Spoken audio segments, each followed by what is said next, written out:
கோடிக்கணக்கில் இன்வெஸ்ட் பண்ணிட்டீங்க, இல்லை லட்சக்கணக்கில் இன்வெஸ்ட் பண்ணிட்டீங்க, வாங்கிட்டீங்க. இப்போ இதுக்காக நான் திருப்பி விற்றுட்டு போகணுமா அப்படின்னா அது கிடையாது நண்பர்களே. நீங்கள் புரிஞ்சுக்கணும். அப்போ இதுக்கெல்லாம் மாற்று ரீதியான நம்ம தாந்திரிக ரீதியாக ஜோதிடத்தில் எவ்வளோ பெரிய விஷயங்கள் இருந்தாலும் அதுக்கு பார்த்தீங்க அப்படின்னா வழிபாடுகள் என்ற இதில் தீர்வுகள் உண்டு. அப்போ அந்த அடிப்படையில் இந்த விஷயத்துக்கும், இந்த வீடுகள் சம்மந்தமான விஷயமும் சரி, அந்த மண் சம்மந்தமான விஷயங்களுக்கும் சரி, இந்த மாதிரி விஷயங்கள்னால பாதிப்பு அடைஞ்சிருக்கீங்க அப்படின்னு சொன்னால் இதில் எளிமையான விஷயங்கள்லாம் உண்டுங்க.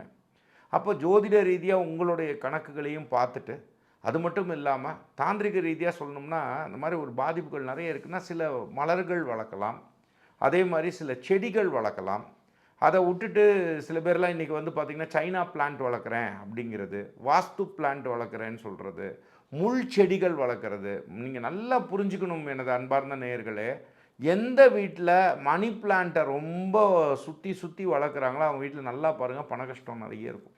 அதே மாதிரி நம்மளுடைய சாஸ்திரப்படி நீங்கள் என்னெல்லாம் வளர்க்கலாம் அப்படின்னா மனோரஞ்சித பூக்கள். மனோரஞ்சித பூவெல்லாம் வளர்த்திங்க அப்படின்னு சொன்னால், மனோரஞ்சிதம்னா என்ன அப்படின்னா, நீங்கள் மனசுக்கு என்னவா நினைத்து அந்த தெய்வத்துக்கு அந்த மனோரஞ்சித பூவோ, அந்த மனோரஞ்சிதத்தில் இருக்கக்கூடிய ஈவன் அந்த குச்சியை காப்பு கட்டி அதை எடுத்து வச்சு அதை நீங்கள் சமித்தா ஆக்கி கூட பூஜைகளில் தட் இஸ் லைக் ஹோமங்களில் நீங்கள் அதை காய வைத்து போட்டால் கூட அது என்ன பண்ணுன்னா தெய்வ சங்கல்பத்தை கொடுக்கும். அப்போ தெய்வ சங்கல்பம் நீங்கள் அதாவது அவங்களோட அனுகிரகம் கிடைக்கும், தெய்வத்தோட அனுகிரகம்லாம் கிடைக்கும். அப்படிங்கும்போது வெற்றி வேரை வீட்டில் நட்டி வையுங்கள். அப்போ வைக்கும்போது என்ன ஆகும்னா நிறைய நன்மைகள் கிடைக்கும். வெற்றி தரும் வேர் ஆகையால் அது வெற்றி வேர், புரிஞ்சுக்கணும். அப்போ அந்த வெற்றி வேரை எடுத்து வைக்கிறதும், அது மட்டும் இல்லாமல் பவளமல்லின்னு ஒரு செடி இருக்குது.